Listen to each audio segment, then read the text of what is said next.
Hello, hello. Here we are again. Here we are. We've made it to episode 2. If you're still here. If you're still here. Welcome. Hi, Mom. Just kidding. No, I'm sure she's listening. No, your mom is like the stan of Scrunchy Moms Club. We're guaranteed to have one follower. Yeah. My mom. And I think my sister. Yeah, and I would hope our friends, but maybe Yeah, definitely our friends. Yeah. No, so that's sure. like 4. No, very, very. You know what? 4 is better than 0. No, and like we said in the beginning, we're just doing this to push ourselves if nothing comes from it. But I really think we're funny, and I think people are famous. I think people are gonna want to listen to what we have to say because we're also like the thing about us too is we're quite delusional too. And yes, and, you know, that was in like the running. Yeah, that was in the running of one of our like delusional moms, but we thought maybe it was a little bit too in the running for the title of the podcast. We were going to say delusional because we are very delusional. Our husbands would definitely attest to that for sure. No, but I love what we're doing. Is it delusional or is it just passionate, have big dreams, like something else? Or is it accurate? I'm kidding. Yeah, exactly. Savannah, how was your weekend? Because it's Monday right now. We're recording. It is Monday. So like a weekend has passed. And let me say, I think we're gonna do like a weekend recap a lot. And my brain cells, I was just telling you, becoming a mom, my brain cells mush. So I'll try my best. It's like I can barely even. You asked me what I did this weekend. I can barely remember what I had for breakfast this morning. Well, you got to work on those brain cells. No, I know, but I do know what I did yesterday because I was booked and busy. You were booked and busy. Yes, and let me tell you. Being a stay-at-home mom, I don't leave the house often. I don't put on a bra often. So, like, having to wear a bra for 12 hours. She's wearing a bra today, guys. Yeah, but having to wear a bra yesterday for 12 hours was, like, unheard of. So I had very busy. How are your titties? Are they okay? They're okay. Yeah, I don't do wire. I do very Target. If you want to sponsor me, it's from Target. Oh, my God. No, everybody keeps talking about Target bras. But anyway. Yeah, they're really good, even for pregnancy. So you were booked and busy. Booked and busy. I went to a baby shower in the morning, which was great. And we kind of talked about this in our group chat. But so this was a baby shower for one of my friends who also has a toddler as well, but then has a second on the way. And so I know her from, well, actually I worked with her, but I also know her from various things that I do around my area, story times, the trips, the cake, those sort of things, the library, all the kid things in our area that we go to together. So I knew that this baby shower, not all baby showers, disclaimer, are going to be kid friendly, and you should, pro tip, when you're invited to a baby shower and you have kids, maybe ask, because I went to a baby shower maybe like a year ago, that it was her first child. So I wasn't sure, she doesn't have other kids, and it was at her mother-in-law's house. So I asked before, and I'm glad I did not bring my toddler, my crazy toddler, because, the house was not baby-proofed. There was glass, like all these things. So, but I knew this baby shower I went to yesterday was going to be like a kid-friendly because she has kids. All the other library moms came with their kids. But I made the decision to not bring my kids. And let me tell you why. She's wild. Well, one, my husband was off, so he could watch. Make him work. The kids. Well, we knew that the baby couldn't come because it was during his nap time. The toddler could have come, and he would have had a great time. There was a bounce house. There were other kid things. But you know what? A mama needs to freaking But you know what? Who sometimes. Wouldn't have had a good time if I took him? You. I wouldn't have eaten. I would have been dehydrated. I would have been sweating. Puffing. Yeah, like he would have had the best time, but I wouldn't. So Right. I made the decision to leave them at home with my husband, and I went by myself. And at first I did feel guilty. That was a gorgeous idea. Well, at first I felt guilty because I showed up, and there was a bounce house. There was all the kids asking where Gio was, and I'm just like... Gio? I don't know him. Not here. At first I felt guilty, but you know what? The moms were like, no, you deserve it. Like, sit down. And you know what? One, I did deserve it. Two, you sat down. I sat down. I had not one, but 2 mimosas. Ugh, stunning. And I ate cheese uninterrupted. Oh, my God. I can't remember the time I ate cheese. Does Gio likes cheese? Oh, yeah. He loves cheese. Yeah, he's a dairy guy. He calls it chiz. Chiz. He is a dairy man, yeah. No, he's such a dairy guy. But, okay, so you sat, you ate, you drank. Uninterrupted, and I watched other parents chase around their kids sweating, and which you were just like, kudos haha. to them, but I think I Amazing. won. So anyway. I love that for you. I did the baby and you shower. deserved it so hard. Yeah. If there's anybody in this world that deserved it, it's Savannah. Oh, thank you. You're No, so it was welcome. nice. I definitely milked the time I was there. I told Taylor, my husband, like, I'm only going to go an hour. I was there the whole time. I closed the shower down. She closed the shower down. I closed it down. And then I had a second event to go to. She not had only one, but she had two. And I can't remember the last time. And on a Sunday. No. That is remarkable. No. Magnificent. I'm exhausted today. But anyway, so my second wasn't as exciting. Well, I guess it was kind of exciting. I went to a show downtown. Yeah, Savannah loves her shows. And I do too, but you have like a season pass. Yeah, one thing about me, yeah, I'm a big Broadway like musical lover. Yeah. So anything musical, anything Broadway, The Wicked, the my Wicked God, trailer. stop. Okay. Wait, can we take a moment, the Wicked trailer? Because I think that did come out this weekend, no? It did, but this is off topic. Okay, but that's what the beginning is. We're just rambling. Okay, Wicked trailer, Yes. Obsessed, amazing. Yeah, no, got we're chills. both, yeah. I cry every time. You and I are going opening week for sure. Yeah. And we'll. Yeah. So I went to see Peter Pan on Broadway. Yes. It was okay. They definitely kept to like the original. It kind of gives Hook. Have you seen Hook with Robin Williams? Yeah, years ago. Yeah. R.I.P. Love him. Yeah. Anyway, it was okay. Wasn't Yeah. the best musical I've ever seen. Wasn't the worst. But you went and you had but a time. I went and it was at night and I didn't get home till like 11 p.m. So the shower started at 11 a.m. So 12 hours. I was Yeah. gone out of the house. And I did feel guilty a lot of the time. I did look at my phone, look at pictures of my kids. I felt bad for my husband, which that's the thing about us. We have the mom guilt, but my husband doesn't make me feel guilty. I know that's the funny, because they fucking got it. And also both of our husbands are very involved and very like extremely amazing. They got it. He's not mad. He wants us to have a social, like sometimes he wants Right. me to go. He knows I struggle with, being just known as a mom, and I struggle only talking to tiny little humans that don't talk back to me. So I think he wants me to go out and do these things, but I still feel guilty. But I had a great time. I'm just very, very tired. No, I'm obsessed that you had two things in one day like that. I literally can't remember the last time I did that. Yeah, it's a lot. When we were But it's- young and like pussy popping. For sure. Which that's not the right word because we were both married and like did not do any of that. What we mean by that is when we would drink and we go were to young, clubs. wild, and free. Yeah. Free of children, I was but we gonna were say, still like in serious. Well, I was in serious relationships / you were married. Okay. But anyway, yes, no, that's so great. Did you do anything Saturday with the kids? No, so my husband works on Saturdays, so I had the kids by myself. We didn't do much. I guess I can talk about this a little bit. So because I have 2 under 2, I'm not in the phase yet where I feel comfortable taking them out by myself. Like I'm not there yet. Yeah. I've taken them to the grocery store by myself because I can strap the toddler into the cart and I can baby wear the baby. So I feel like everyone's strapped in. No one can run away from me. But I haven't gotten the courage to take him to the park yet, to take him to the outing.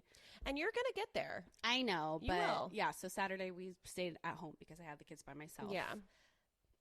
I'll get there eventually. You will. And yeah, you will at your own time. Yeah, and I think again because my son's 2.5, he's going through the phase where like he throws the big tantrums sometimes when we're leaving an area, and I can't think of how I would handle that, like holding a 8-month-old baby trying to drag my 40-pound, he's a big boy by the way, my 40-pound toddler out of Chuck E. Cheese or whatever it is. So I really want to get there one day. I know I will, but not yet. You will, and yeah, it'll, even if like we go.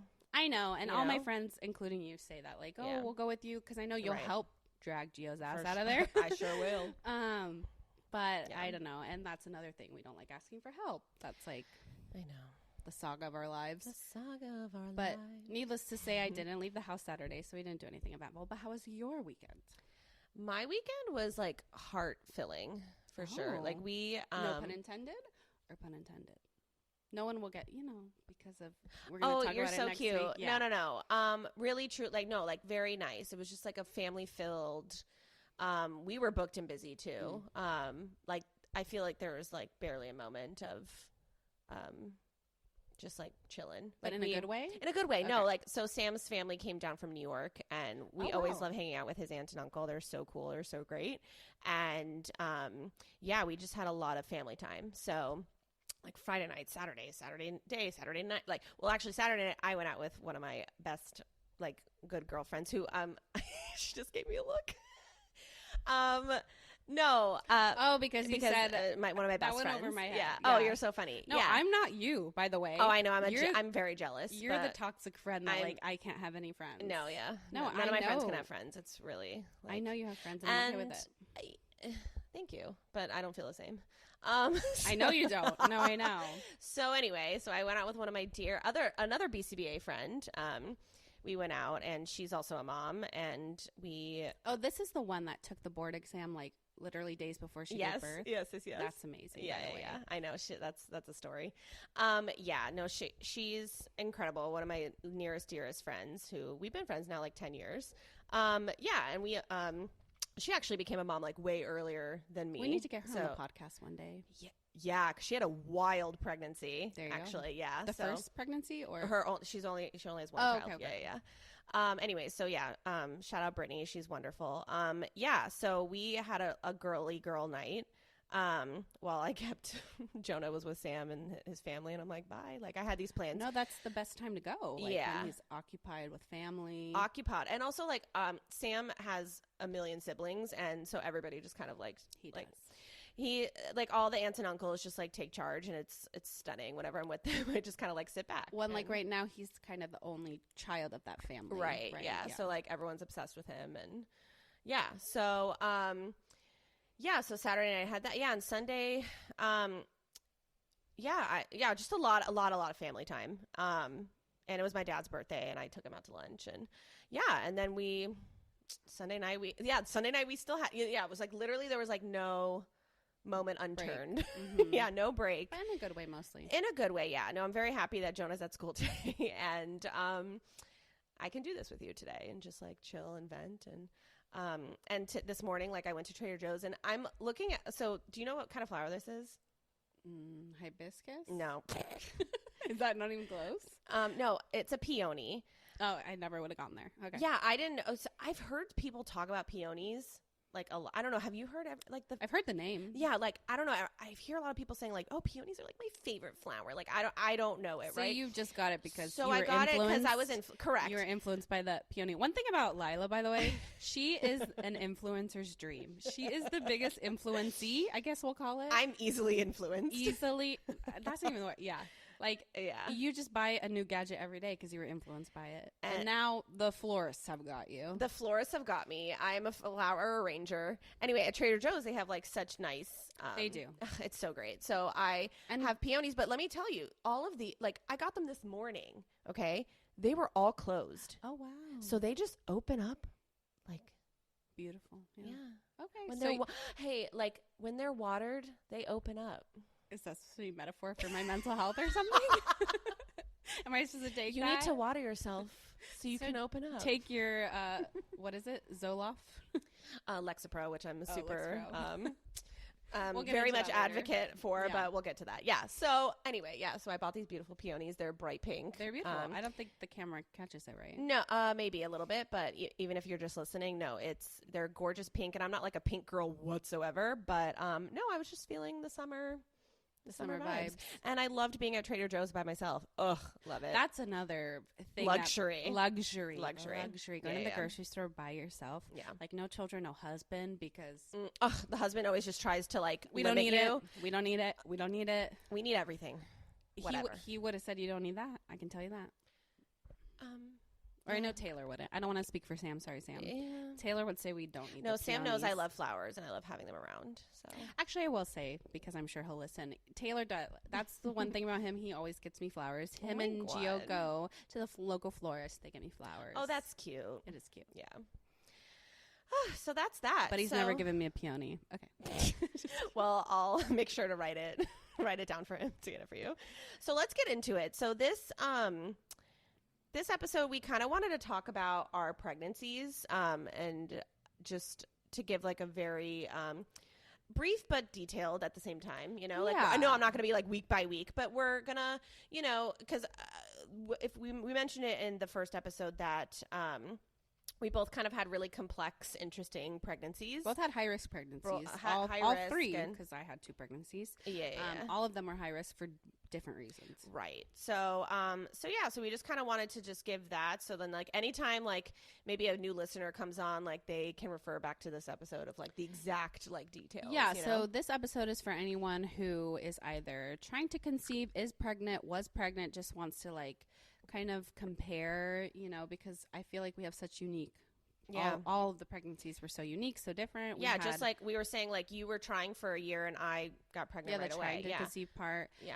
And I also feel like, you know, some people are blessed. Our one friend, shout out Celise, have like the easy pregnancies, you know. Yeah. Her second wasn't as easy, but the first pregnancy, you know, some women love being pregnant. I guess that's more. Some women love being pregnant. Yeah. And if you do, I love that for you. I think I can say for both of us, we do not love being pregnant. Yeah. Yeah. Like, I'm so blessed that I am able to get pregnant and I was able to deliver 2 healthy children with my own body, but I do not like being pregnant.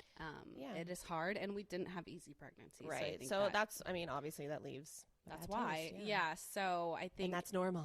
And if you're in that boat, this is definitely it's okay to not like it. This is definitely the podcast for you, and definitely the episode for you, because we had rough journeys. Yeah.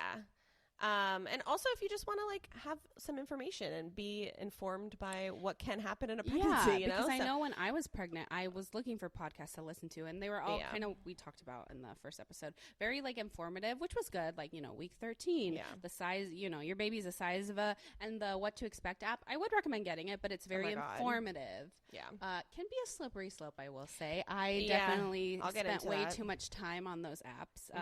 Google was not my friend. Stay away from that. It's still not.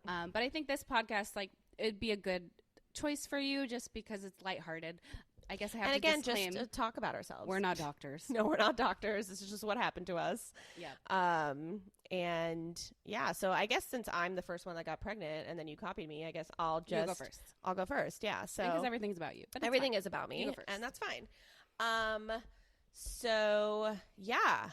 Like I said, my in 2021, I got married to my husband, and then I just kind of was like, you know, like, I've been on birth control 13 years. Like, let's just get off and see what happens. Did you get off before you got married, or right after? It was like right after we got married. Okay. Yeah. And then I went to the doctor and was just like, hey, I'm gonna try. Like, what do you think? And she was like, just, you know, get off birth control and see what happens. And bada bing, bada boom. You know, it happened. It happened. So actually, yeah, because I found it was funny. So that was my 31st birthday. So you're 31 now. But when I found out I was right during your birthday. Yeah, my birthday. I had like a blackout pool party at my house. I blacked the fuck out. Like, it was like, I don't know. You know why? Because my 30th birthday was lockdown. And that sucked. And I'm like a birthday girl. Like, I like celebrating my birthday. I like doing it up for my birthday. Again, I like making things about you? I like making things about me, and that's the time to do it. Right. It's funny because, like, I like to make things about me, but I don't love attention, which, whatever. That's my wedding, I didn't like all that attention. No, that's kind of me too. Yeah, like, yeah. I love making it about me. But anyway, so I had this, like, banger pool party at my house, and then 3 days later I found out I was pregnant, and I was like, oh my God, like, I can't believe I was, like, blackout 3 days before taking a pregnancy test. And, you know, with me, I'm so impatient. I don't know, like, something in my brain was just like, impulsive? You're impulsive? Impulsive, impatient. Yeah. All the things. And I took the test before a couple days before my missed period. Oh, so did I, both times. Yeah. We're very impatient people. Ugh, yeah, so annoying. So yeah, I did. And so I found out very early on. And I got the blood test a couple weeks later, and then we had the sonogram where they, you know, stick it up you. Yeah. So, and found the heartbeat and everything like that. So la-di-da. Like, it's funny though, because, like, my husband is, like, emotional in all the right ways, right? He like, at our wedding. Not that there's a wrong way to be emotional, by the way. My way is wrong. I mean, I get emotional when my cookie's not the right consistency. That's fine. But my husband gets emotional when he sees the heartbeat for the first time. I don't. So sweet. So that's what I'm saying. Like, oh yes, you sometimes don't get emotional when you probably should, because you're just so, like, you kind of shut down. I don't know. That's another, like, I guess, trauma response. I don't know. We'll talk about that. We'll bring your therapist on. We'll talk. We'll talk about Let's that. get into the deep depths of Lila. Anyway, so so we no, so exciting. We were so stoked. It's, what we wanted. And I had a pretty easy first trimester. Like, I was a little nauseous. For me, it was like the fatigue that was so significant for me. And also the not telling people. That is so hard. So hard, bro. Something they don't talk about. It's so isolating. That first trimester, because and also, like, why do we do that? I mean, I know why we do that, but it's up to your preference, right? And also, like, some religious beliefs too, like, as you know. So it's like, it's very, it's whatever you're comfortable with. If you're comfortable telling a couple people and then you tell like everybody, like, it's really just up to you and like what you're comfortable with. But for me, I was more comfortable with waiting till closer to the 12-week mark. Yep. And that's what I did. Like, I think I started telling people like 9-10 weeks. You told me at 9 weeks. Yeah. So yeah. Also, like, I'm the worst at keeping secrets for myself. Like, I love to think I'm mysterious, but I'm the least mysterious person on this planet. Like, no, I'm an open book. I'm so annoying. Like, you're gonna know every detail about me and my bowel movements and my, like, true. So true. Literally. So, like, yeah, I'm the least mysterious person. So keeping a secret about myself, especially one of the biggest secrets ever, it's really difficult. So whatever. Anyway, so told everybody, la-di-da. Then, yeah, second try, like, really just, like, I had such an easy breezy, like, first two tries, and then that third one. Everything was easy until it wasn't. Yeah. So just easy. And I was so gorgeous. Like, I was also in, like, the best shape of my life. We went to yoga every Saturday together. My God, we did. Yeah. We did prenatal yoga together. Oh my God. And it's literally just like touch your toes and be done. But it was like so like worth it. As a pregnant, like, I felt like a pregnant whale. Like, it was nice to be like, oh, I worked out today. When really, like, you just sit there and stretch. I mean, I'm sure you do. You need a stretch. No, you do. It really did help my back and stuff. I liked when we went. Yeah. I wish I did that the second pregnancy, because that was fun.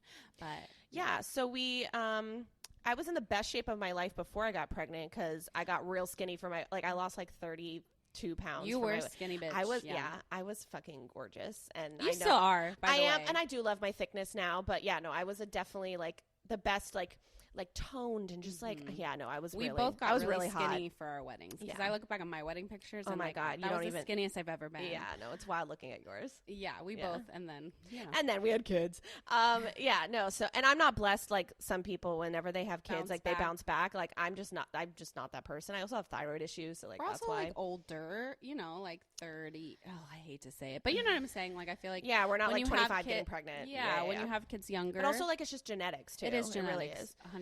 Anyway, so yeah, second try, and then like so my favorite 20-week anatomy scan. I went in for my anatomy scan, and they just like couldn't really like. I don't know. He was in such a weird position. He wasn't moving around a lot, right? He was moving, but he just like, I don't know. They couldn't get like good heart pictures. They couldn't get like the good, like, because the anatomy scans are like really detailed at 20 weeks. So, they just couldn't get like the images that they wanted. So they were like, you know what? Like, everything's fine. Like, just come back the 24 week, and then we're going to try again. But wasn't it specifically the one organ, or was it? No, it was just like in my like from what I remember, it was like just in general. They were just we can't get the images we want. Like, let's just try again. Yeah, which happens a lot. It's common. That's common. It is common. Yeah. So at 24 weeks, I did the same thing where I came back and they redid my anatomy scan, and they still couldn't get the picture. So I really didn't like think much of it because I was like I feel fine. So like, and they haven't said anything at that point that's concerning. No, they had said nothing concerning. So I was like, okay, like whatever. Still not able to get good images of the heart and just like other things. And then 28 weeks comes around, and the sonographer is like silent. Oh, and usually like we banter and we like, I try to like lighten the mood. No, that's always and I know that sonographers are not they're not, the ultrasound techs or whatever, like they're not supposed to tell you like exactly what they're seeing, and and I respect that. That's fine, because that's the doctor's. I'm sure there's like liability with that. But if that same sonographer had like banter with you one and then week, she was just kind of like silent and whatever. So then I go into I remember I went into the doctor, like after this the ultrasound. I went into the room and waiting for the doctor, And she was like, and this was the one that I was by myself. It's always the one appointment I was by myself. They're like, so, your baby's not growing, and, you know, we're still really not able to get the images we want. And, he really hasn't grown since 24 weeks. So we want to, run some more tests. Like, the hospital was across the street from my OBGYN. So they were like, why don't you go to the hospital, like, and just, you know, I want you to just get like a little bit like further testing. And like, they wanted to test me like for preeclampsia and stuff too. And then they were like going to refer me to a high risk doctor, and just to like see, they have to figure out like what's causing it first, right? Like, what's going on? Why is he not growing? Mm-hmm. So, of course, my pregnant ass is just, you know. Have you lost it by then? Or are you still I was fine until I called Sam. Yeah, I can't even imagine. Yeah, I was fine. Like, I took in the information, and I was like, I have to go to the like, because I was 28, almost 29 weeks, I remember. Yep. And, so I called Sam, and that's where I lost it. I was just like, I'm going to the hospital. I have no idea why. Oh, my God. Like, it was crazy. So I go across the street. I do some testing, and they also gave me a shot of steroids to which you do that in case you're going to be induced. Deliver, yeah. So I was like, am I giving birth? Like, yeah. I don't. So it was just like really wild. So then I did my tests. I went home. Preeclampsia was off the table. And then I get a call from the high risk. They schedule me like literally a day or two after. And high risk doctors, they really do like thorough scans. And they found like I had really low amniotic fluid. So I'm not a doctor, but I know this because I went through it. But and you in the other scale. Yeah. So your amniotic fluid level should be anywhere between 8 and 24, and mine was at a 3. So it was really low. So that was one thing. And then Jonah was IUGR, so that's intrauterine growth restriction. And that could be so many different things we didn't know. Like, so basically just he's not growing in your belly. Mm-hmm. Yeah, just there not can be so many reasons as to why, but he just wasn't growing. So like he was like, you're going to the hospital, and you might be delivering. That's so scary at 28 weeks. Yeah, because I was 29 at that point. Yeah, 3 months to go. Right, and like you hear that you really should get to 37 at least. So pack my bags, go to the hospital. I thought it was just going to be like a in and out, but like I ended up there for 5 days, and my discharge criteria was that my fluid got back to an 8. They had me on IV. I was literally like this puffy, like it was terrible. But I did have like the best care there. I actually loved that hospital. But I went to the big one. Right. No, that one's amazing. Yeah. So, I stayed inpatient for 5 days, and, I had to cancel my baby shower. That was right during your baby shower. Yeah. So, and it was funny because I wasn't even going to do one because like my religion, like you're really not supposed to, but I was like, you know what? Again, I like making everything about me. So I was like, I want to at least have something. I didn't want to call it like a shindig get together. It was a shindig get together. It wasn't called a baby shower. It was like a Halloween party. But if you want to bring me gifts, if you want to bring me gifts, like do it. Sure. It was very like that, but I loved it. And it was sad that you had to cancel it. It was sad. And I ate all my cakes in my hospital room, and like, I mean, I won't lie, it was really nice to have, and I shared it with the nurses. And, but I feel like, you're being lighthearted, but it was hard, right? Because I remember you said, was that time? Because I think you're in the hospital a couple times, right? Sorry, spoiler. Yeah. But this first time in the hospital, didn't they came to your room with the NICU team, and that like sort of really sunk in? Like that was scary. I remember you talking about that. Yes. Yeah. Thank you. The NICU doctor came in, and because the hospital that I went to, they like one of the best, I think it is the best NICU in the state. And they were like, yeah, so this is what will happen if you give birth at the like 29 weeks. And like, this is the organs of, like it was wild. Yeah. Like, that's where Sam lost whether the baby will make it or not. And if they do make it, like they'll need this incubator first, and like all of that. And this is the average time like, it was like all of that. Right. So I was just like, okay, like, wow. Yeah, no, thank you. I forgot about that. Yeah. No, cause I remember when you said it to me, I was like, that would make me like, so because they said something about like they would love for me to get to 32 weeks because at least like something with the ears or something with the eyes. Well, every week something else develops. Right. So, like, I know from other moms I've seen, like, doctor will make a goal. Like, okay, now it's 32. Yeah. Now it's 34. Now let's get to 36. And that was kind of you. Yeah. That was me, yeah. The goal was to get me to 32. But also the goal was to get my amniotic fluid back up, which I did. I was able to leave after 5 days. My amniotic fluid went back to an 8, which is like the minimum. Like, yeah. So you got discharged. I got discharged and got put on bed rest. So mind you, while I was pregnant, I was clinical director of my company. Yeah, she was the I was the HBIC. Yeah, and working like 50 hours a week. Yeah. Had you gone down when you got pregnant? Or are you still working? No, I was still like working like a dog. Then I just had to tell work like very abruptly. It was really funny actually though, because 2 weeks before I got hospitalized, we had come up with my maternity plan. Like I was gonna, like at 37 weeks, like all my responsibilities, and I was gonna work up until my fucking due date. Like that's so, like looking back now, that's so dumb. But if you do it, if you have, not so dumb. I'm sorry, dumb in my like life. Just because the cards did not work out that way. Oh my god, it was no. Like plans. Don't make them. Don't make them. Yeah. So we made this whole like plan for me to fade out of my position, and you were like psych, I'm leaving now.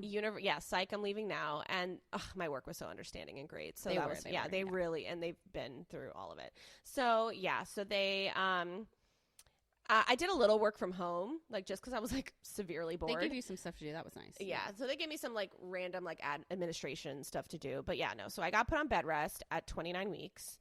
And which also I think it's important to note, like your personality and bed rest, like they don't mix. Like you're a go person, no? Yeah, no. So, like being told you can't even like go for a walk, go to the grocery store, right? It like got to that point. You were allowed. That's the thing. The term bed rest is so... There's a spectrum. Well, because there's moderate bed rest. I think mine was moderate, but I thought yours was more severe. Yeah, I don't know. Like, my doctor was also very lackadaisical, which we'll get into that. But my high risk doctor was, which is like so like well, I think such an oxymoron for a high risk doctor to be lax. But probably because like he's seen so many things. He probably was like, oh, whatever, IUGR, which is still a significant. Yeah. So I was put on bed rest at 29 weeks, and my mental health plummeted. That was really hard on all my friends too. It's hard on your friend. I mean, not to make everything about me, but it's hard because you just don't know how to help. Like you don't. Yeah, because it's just like you're suffering, and it's like there's nothing anybody can really do. Yeah. And also like on top of that, like when you get such like crazy news while you're pregnant, you're also trying to like remain calm because like the fetus feels everything, Yes. And I do believe that. So if I'm stressed, my fetus is going to be stressed. So I just didn't want to.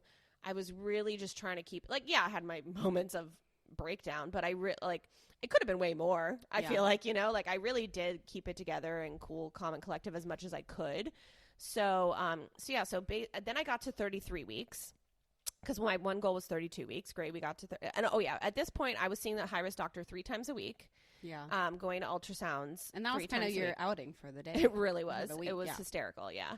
And I would get like myself some starbs, and like that was like my routine. Yeah. So then I got to 33 weeks, and mind you, also like my brother-in-law and sister-in-law are getting married that week. You were in the wedding. Yeah. Like I was her bridesmaid, and like I had helped her with so much, and it was just like, I've been friends with Sam for 15 years, so I know his family is literally my family. So his brother was getting married. That's my brother. But they totally understood, but you wanted to. No, I was freaking heartbroken. Anyway, so sorry. Just like that's a lot of things you missed out on. No, it's important because it's like I missed out on so much. Yeah. So your feelings are valid. I went to a doctor's appointment the week of their wedding, and he was like, "I'm admitting you because your fluid's back down, and I think we need to." And he was still growing at this point, just kind of so slow. Yeah, so slow. Like very the percentile. Do you remember? It was just like 1%, like very little. Right? Yeah. Well, we'll get to how much he weighed when he was born, but yeah. So he was just growing very, very slow. So, and there's really nothing you can do. That's the other thing. You just like that's what because I'm such a person that like I love like concrete solutions. Yeah, and if I don't have one, you need just to sit eat there a bunch and of fucking chill. Yeah. Like it's like no, that's not like what I like. And you might think like that you need to eat a lot, so the baby. It's not how it works. Oh, well, I gained 50 pounds, but that's a whole other fucking story. I tried that; it didn't work. Oh my god. Anyway, yeah.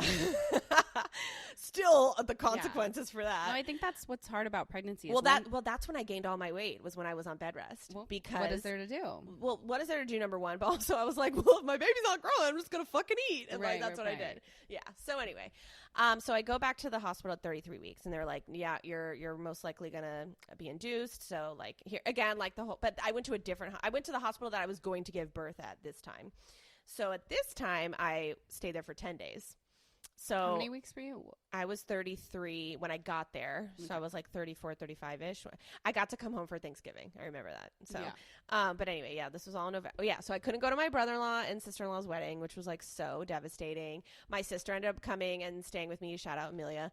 And she stayed with me and Sam still, even though he was like, I'm not going. I'm like, you're going to your freaking brother's wedding. Oh yeah. So, I know. He was really, I know he was amazing. He stayed with you at the hospital. No. Yeah. He was amazing. Ride or die, but that's a whole other podcast.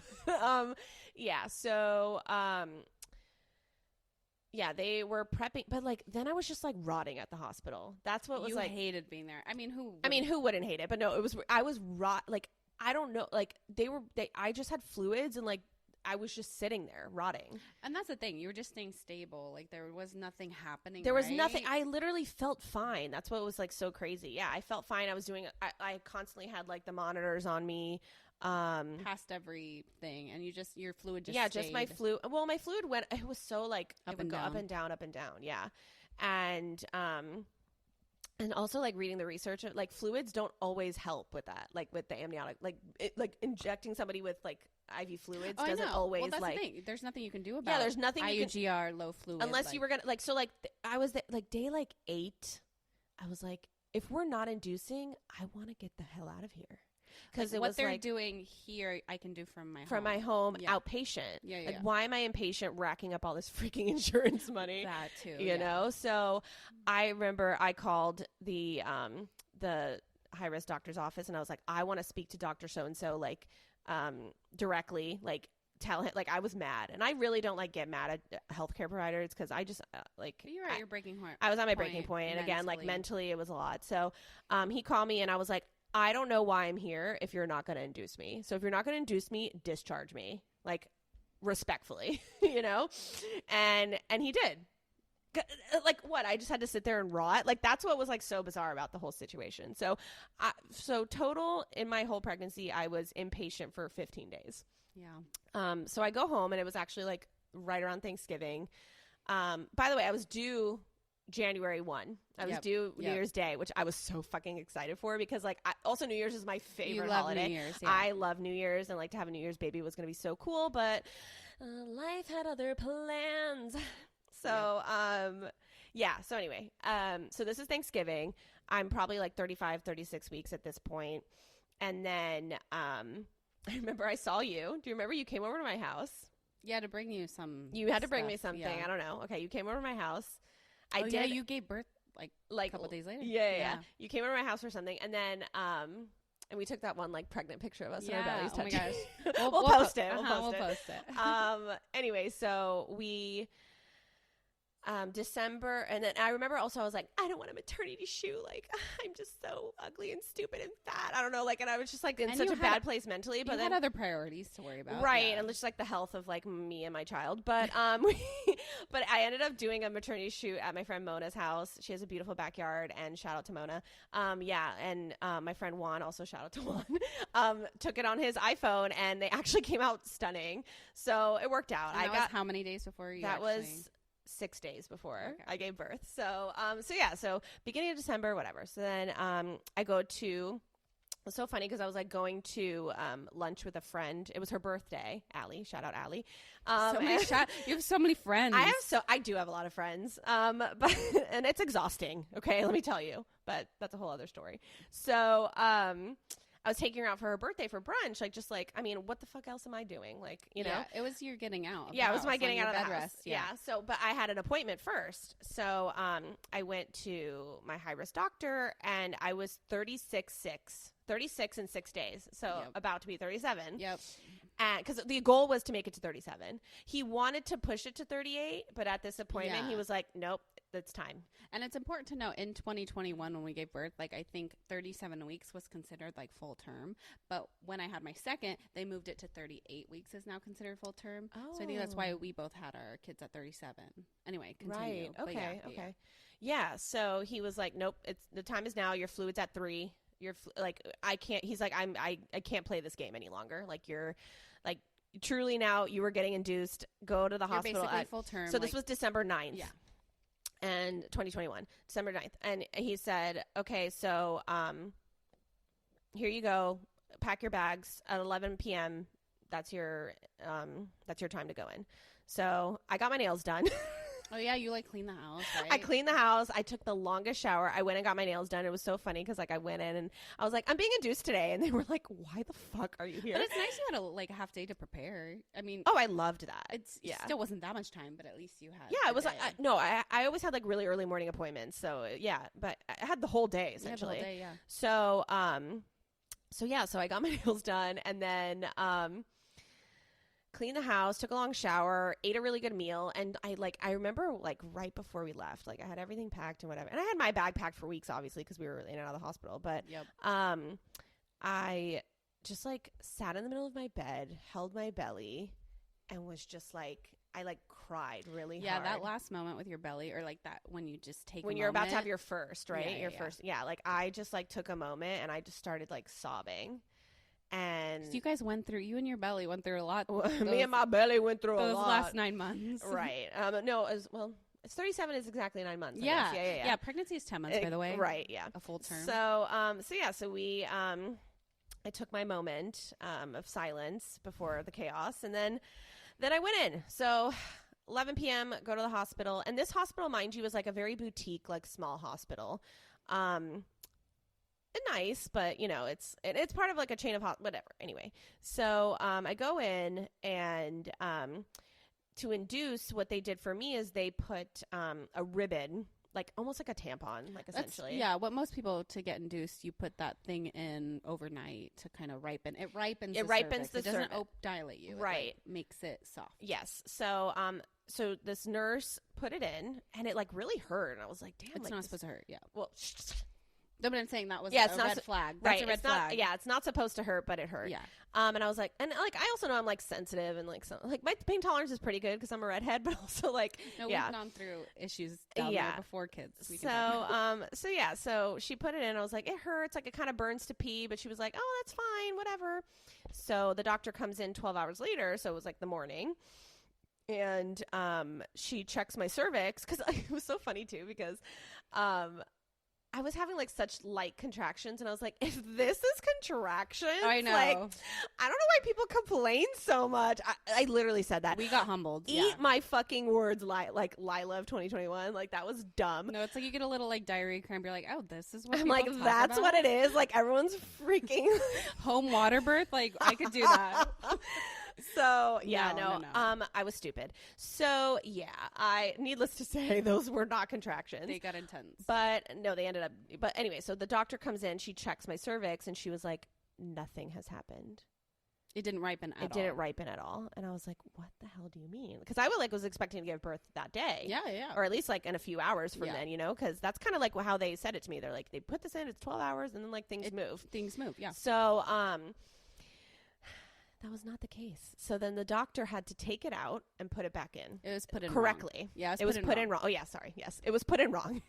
That sucked. That just taking it out and putting it back in was worse than the actual pushing. Birth. Yeah. I feel that way about cervical checks. I feel like they're worse than like actually pushing the baby out. I did push the baby out with the epidural, but I'm saying like sometimes that hurts so bad. Maybe because also you're not medicated yet, and you're extra sensitive because there's a head, somewhere there. Fuck, God, those are really painful. Yeah, no, that. Sam said, like, he was holding my legs in hand, and he was like, yeah, I've never seen you, like, in such. No, it hurts. No, it was terrible. So, 1 second. Yeah, so then once it was put in right, then things started to work. Real fast. Yeah, and then I learned what a contraction felt like. Oh, yeah. Then your body Real said, quick. let me show you. Right. So it was like, and actually like after, I remember that was at like 1 o'clock p.m. And then I took a really, like my sister came, brought us food.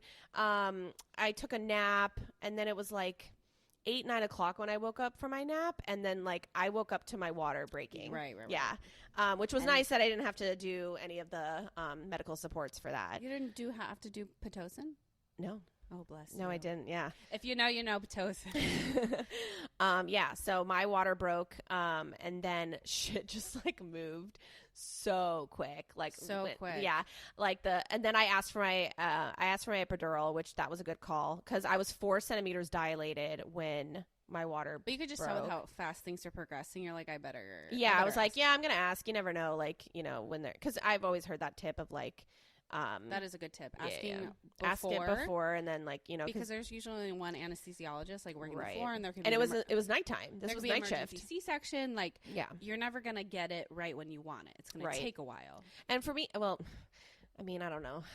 That whole night was like quite a blur. Anyway, so yeah, so I things progressed, and then I don't really remember what I think. I got the epidural. I did. Oh yes, I got the epidural, and that was like crazy because like, it wasn't crazy. Like it went in just fine. It was just like I was at like 10 out of 10 like pain. It's hard to get the epidural put in when you're in that 10 out of 10 pain. To insert it when you're in pain. That's what it was too. Sorry, thank you for reminding me. Was that like my pain went from like a 2 to a 10, like in the matter of an hour. So that was like what was so wild. And yeah, so he came in and because you can't tense your body, and when you have a contraction, you want to tense. Yeah, so it's hard for them to stick it in. He's like, sit still, and I'm like, shut the fuck up. I hate you. Like, I hate everything you stand for. Like, literally, I was like screaming at him, like cursing his name. Heard words. Oh, I'm sure they have. But then like afterwards, I literally laid down and I like held his hand. I love you. Who's this man? Yeah, I held his hand and I was like, thank you so much. Thank you, modern medicine. And he was like,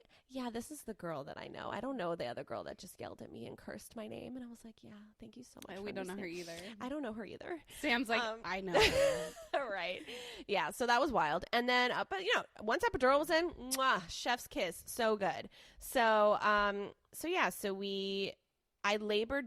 Oh yeah. Cause I was getting to like 8 or 9. And then she was like, you know what? I'm going to labor you down. And when I was labored down, I even reached 10. Yep. But what she did was she put the bed like in that up. Position, that push position, right?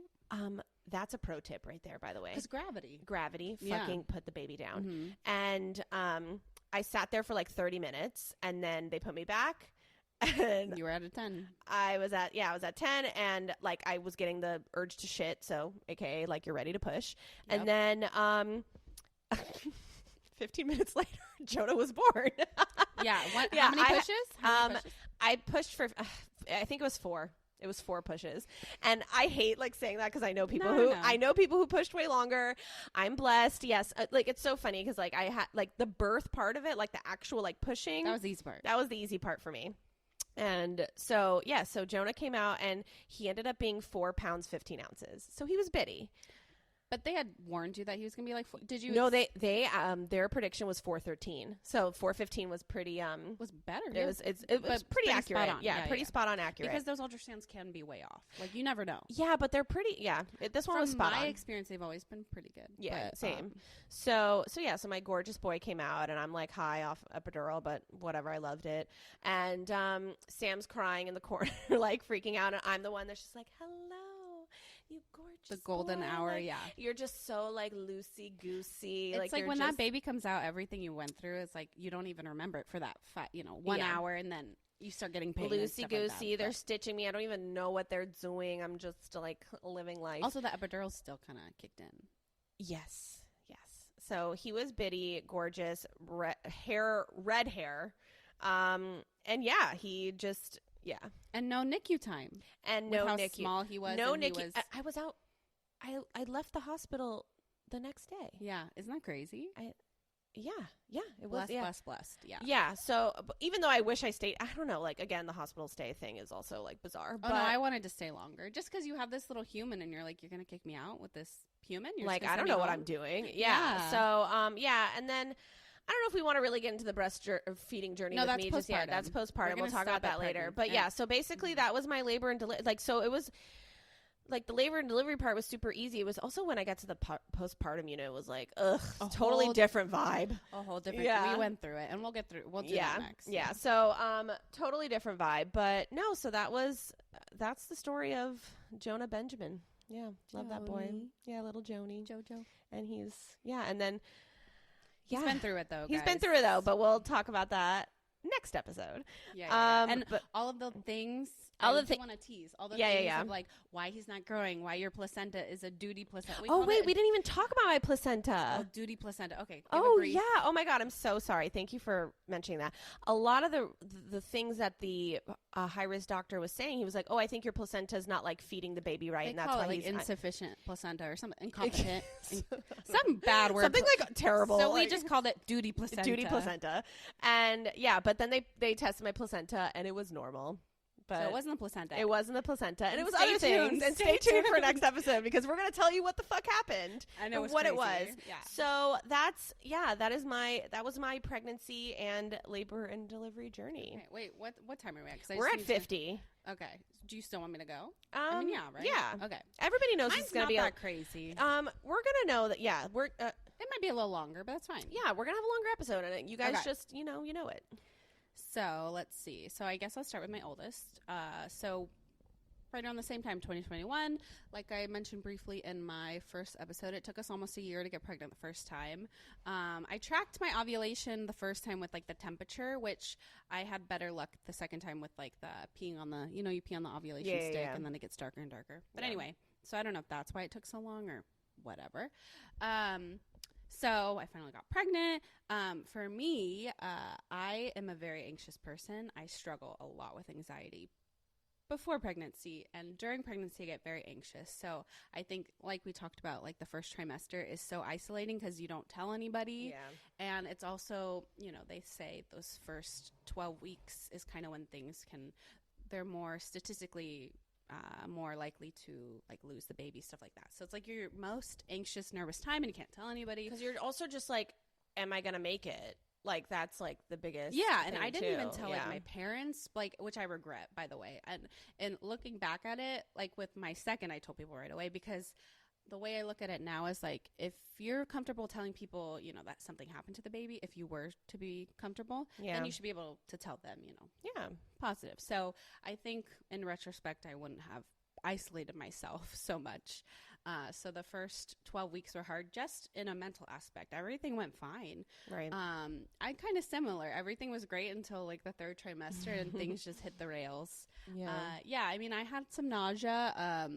I'm very pro modern medicine. So, and I'm the kind of person I trust my doctors for the most part. Like if they tell me that this medicine is okay to take during pregnancy and that research shows it, we're very research people because that's our, that was our job for a while. Yeah. So, because I know people are iffy about taking the nausea medicine before 12 weeks, but I took it at 6 weeks. Like I took it right away because I wasn't eating because I was so nauseous and throwing up. So I took the medicine right away. You gotta eat. Yeah, that's what he said. He's like, well, if it's affecting the way you're eating, that affects the nutrition of the baby. This is proven to be safe during pregnancy. So I took my anti-nausea medication right at 6 weeks. I took it all. What, like Zofran? No, it's actually called Diclegis, which oh yes, I remember. A lot of people don't take because insurance doesn't cover it. My insurance is blessed enough to cover it, but there is like a pro tip because when I ran out, it's Unisom, the sleep medication, and I think it's B6 or B12 combined. You can make it at home. Oh. I'm not like a Breaking Bad situation. Oh my God. But no, it's just you can whatever. Anyway, so I took it all 9 months. I would try to wean myself off of it, and I would immediately. You couldn't. I would you immediately really throw couldn't. up. I would throw up right away. So I just kept on it literally until the day I gave birth, and that's what's crazy. The moment I gave birth, magically not nauseous anymore. Like it's crazy the hormone drop. Like fucking as soon as you give birth. Yeah. No, it's wild. Yeah. So anyway, that was really my main symptom and my anxiety and my nausea. But I took medication for the nausea. I should have took my medication for the anxiety, but No, it was pretty easy breezy until, my anatomy scan went fine until, like 28 weeks. So my blood pressure was always normal. And then right at the 28 week, it read high at the doctor. And they were like, well, it could be because you're nervous. You're obviously, bigger, more out of shape, out of breath, whatever. Well, you were big, like your belly was big. Well, he was measuring big. Yeah. I made 2 very big babies. That was a whole nother thing. Yeah. So at 28 weeks also is when you do the glucose test, which I did the 1 hour. I failed it. I had to do the 3 hours. So at my 28 week appointment, they told me I failed that as well. So I'm now classified as a gestational diabetic. So I got told that. And then I got told my blood pressure is like creeping not so great. So I think I got put on baby aspirin at that point. And then I had to meet with a gestational diabetes coach and like go through the whole diet. And I wasn't to the point where I needed insulin, but or medication. I remember you were very serious about your diet, and that's something I admired so much. Well, because it like affects the they told me, Yeah, I mean, and then you go down the Google rabbit hole, which I shouldn't have done, and like what the bad outcomes if you don't do the diet correctly. Of what was cool diabetes. too, you said there were like a lot of blogs and stuff as well. Yeah, about gestational diabetes. Yeah, like you were able to kind of like get meal ideas. Yes, but I think those blogs, it's a slippery with you too. It's a slippery slope, like those blogs. No, I get it. You stay on too long, and then you see the bad outcomes of some people, and you think that's your future, and yada yada yada. Mm-hmm. So yes, I took it very seriously. I was very scared, and I'm sure that didn't help with the blood pressure situation. Yeah. So kind of every appointment after that, my fluid was also high, which is funny. The opposite. So I had low and she had super high. Yeah, so my baby was measuring really big and my fluid was measuring super, it was like 29 or something. And I think. Yeah, it's supposed to be 24. Yeah. So it's really high. That's what's so funny. But like Savannah and I's pregnancies are at complete opposite end of the spectrum in that regard. Yeah. But it wasn't anything like I had to go to the hospital yet. It was just sort of like, you're now high risk. But I didn't have to go see a high risk specialist my first pregnancy. They took care of me at my regular OB. But you were inpatient for a second, weren't you? I went to the hospital. Yes. That was unrelated. I woke up one morning. I was like 32 weeks. It was Christmas time. It was like 2 days before Christmas. I woke up and I had this horrible pain, like piercing. It wasn't a contraction. It was like a piercing pain. They think it was kidney stones. They really never really knew what happened. But wasn't it just gas? I always say I think it was just like poop. I don't know. So we funny. Never know. Well, you were severely constipated. I was. I would say that's another one of my still symptoms. But like I've you always were dealt with chronic constipation. Right. I guess we're just getting in it with this. Everyone's going to know that about me. But yes. Oh, sorry. No, it's fine. Yes, I have digestive issues. Yeah. But like, what girl doesn't? A pregnancy, it gets like no, it was really most bad. People, it gets really bad. But yeah, I don't know what that was. I had it bad too. I get it. Yeah. Yeah, but I was in the hospital like 32 weeks for that, whatever that pain was, and then nothing. They couldn't find anything, and the baby was healthy, so they sent me home. But then, so right around like 35 weeks, that's when you switch to like weekly appointments, and every week it would be the same. I would go in for my weekly appointment. My blood pressure would spike. They would say you need to go to the hospital. You might deliver, you might not. And I would be monitored for like an hour. They'd put the baby on the monitor and they put my blood pressure cuff on, and then it would immediately go down. So that's why I always thought like, oh, maybe I'm just getting worked up and nervous. It would immediately go down. They'd send me home. So this happened on a weekly, like they knew me at triage, let's just say. Like, hey, it's me again. What's that like meme? Hey, how you doing? How you doing? How y'all doing? Yeah. Every week. So then at 30, which is crazy, at 36 and 6, that's when I went in. Thank God, we're my soul 36 sisters. and 6 day appointment. I went in. My blood pressure was like really high at the appointment, and then the doctor was like, yeah, I mean, at this point, the baby, and like I said, my babies were measuring really big, so he was like, might as well go to the hospital. No, you were measuring at like 7 pounds, like something crazy already. Yeah. Yeah. He was measuring about like 7-8 pounds at 36 weeks. Yeah. Yeah. So they were like, gonna have you go again. But at this point, every week I had been to the hospital and sent home, so I didn't think anything of it. I was like, oh, I'll get sent home again. I haven't told anybody. We didn't pack our hospital bag. So I go in and I get monitored, and my blood pressure immediately goes down again. So I'm like, oh, okay. And then the nurse comes in and it's like, oh, I talked to the doctor, like, you're gonna give birth. And I was like, huh? What? Yeah. No, that's so she was like, yeah, you're this far along, maybe it's looking good, like might as well not play this game again, like your doctor said, and just like deliver. And then my blood pressure went up because I like got really nervous. Like it's like the Office meme, like, oh shit, this is happening. Happening. So then that was like at nighttime. I did the same thing as you, like the Cervidil or whatever they stick up for overnight. So yeah, I got induced. It took, like a day and a half, like over a day, I know. I'll just give like a brief because honestly, both of my deliveries were completely different, but positive. So like my first was, I got induced. I gave a vaginal birth, but it was all positive, but it took a long time because at 37 weeks, you're not ready. Not ready. It's not ripe. It's not ready. You're forcing your body to do something that's not ready to do. So it took a while. Which was also like not my birth plan whatsoever. No. Fuck a birth plan. I don't think it's anybody's. No, yeah. Yeah. And my birth plan is that we all come out alive. That's my birth plan. Yeah, and we're all valid for being disappointed in like how it didn't go. I would love to like, I water break at home. I go to the hospital. Right. But it didn't work out like that. It doesn't always come out like that. Yeah. But I will say my first experience, the nurses were lovely. Like I said, I was there for a long time. I got the epidural really early because my doctor gave me the advice, like the anesthesiologist is never there when you need it. So I got it at 2 centimeters. I wasn't even in pain. So at that point, I didn't know what a contraction even felt like, but I got it. Actually, little tidbit. With my first experience, my epidural did not go as planned. It kind of freaked me out, actually. That was probably the worst experience of the entire labor. So he came in with a student, and the student did my epidural. I'm sure I signed that, like, consent to that. Yeah. And I was in the moment, and I didn't think about it. Like, and I'm not going to say, I know they need to learn, okay? But he put it in, so like he pushed it in and it immediately hurt. So I like jumped and they're like, you're not supposed to feel that at all. Cause they numb at first. And I was like, well, I felt that and that really hurt. So he placed it wrong. So then he tried 2 other times. I think he stuck me 3 times before the, regular, anesthesiologist took over. And then he placed it 1 time, boom.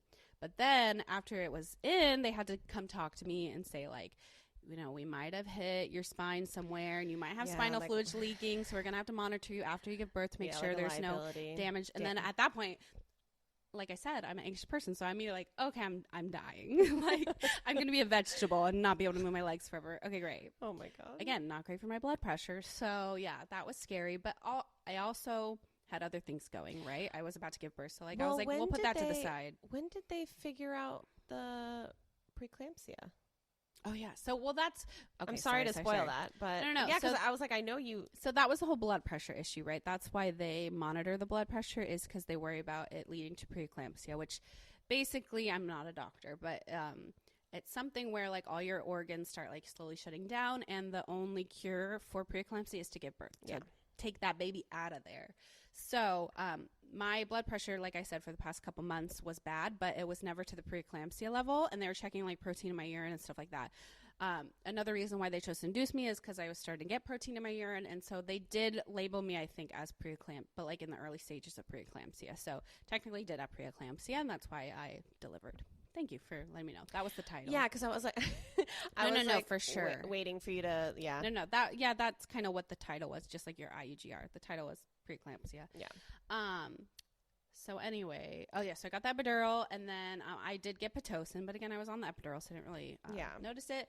I wasn't progressing though, and they broke my water, and usually when they break your water, you have about 24 hours that they'll give you to try and deliver the baby, and then they start kind of suggesting a C-section because after 24 hours, you're at higher risk of like infection and stuff like that. So they just want to get the baby out fast after the 24-hour mark. And I was at hour 19, I think, of like no progress. And I think I was at like 4 centimeters. And then I remember the anesthesiologist, a different one, came in and was like, oh, like I think the doctor wants to do a C-section. And he hadn't told me that. So I was like, what? Like I need to mentally prepare for this. Like, they're like, yeah, because it's like creeping up on the 24-hour mark. You're not progressing, yada, yada, yada. And my, like, angel of a nurse was like, just give me, what did she say? 2 hours. Just give me 2 hours with her, and, like, I will get her dilated. And if not, then you can do a C-section. He was Hell like, okay. No, it's amazing. So I was, like, a vegetable because I had the epidural, so I couldn't move my legs. So, like, her and Taylor, my husband, like, flipped me like a pancake, put me on that peanut ball. Shout out peanut ball. Did you do the peanut ball? No. Oh, no, it was the best. Yeah. You didn't need to. I didn't Little need to. two-push girl, whatever. Flip me like pancake, did the peanut ball.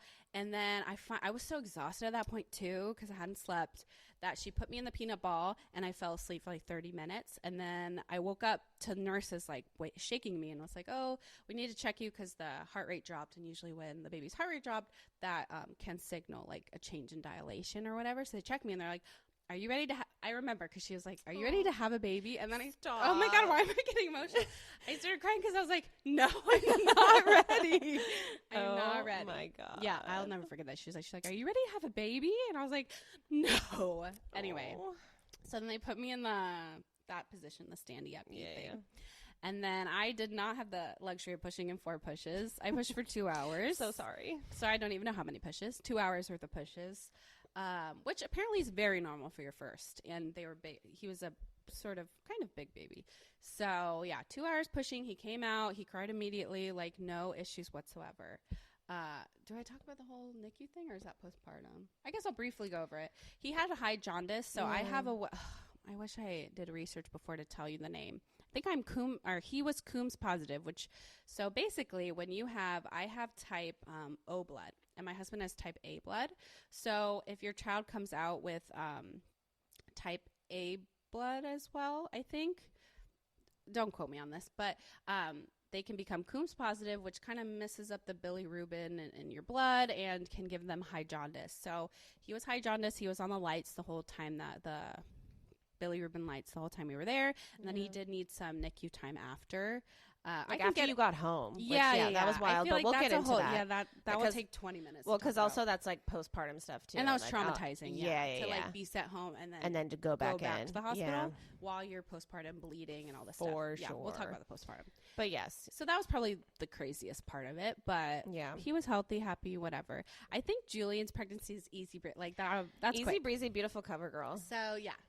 Like I said, so I think Gio was... But you were like, the thing was having a high risk pregnancy and then going into an easier pregnancy. Oh, yeah. Like that, the PTSD You have PTSD and you like don't almost believe that like you're fine. You know? No, 100%. Yeah. So, whatever. I have my beautiful baby boy.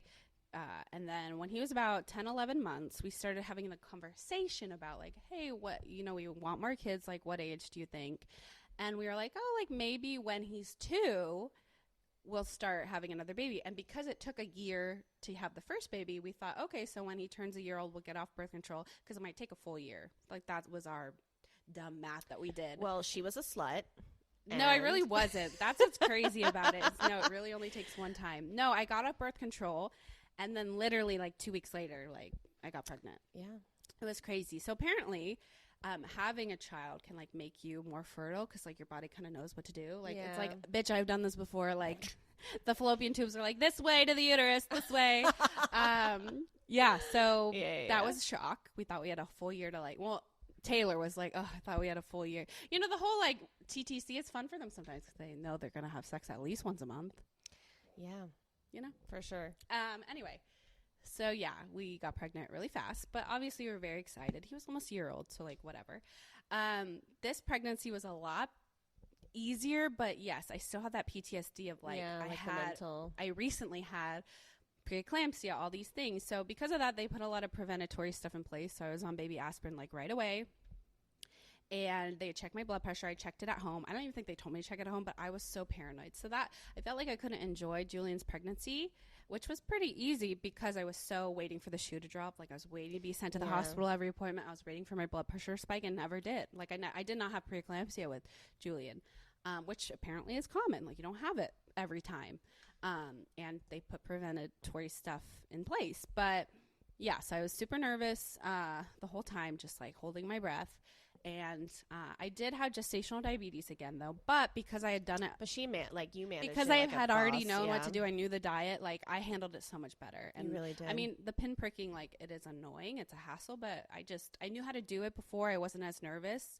I kind of had done more research at that point, so I kind of knew as long as you follow the diet and you do what your doctors tell you, gestational diabetes is totally manageable and can totally be safe. Like not harm the baby. So that part was fine. It was really just being so paranoid about the whole preeclampsia. Like it's a PTSD. I was just like having a healthy pregnancy after not.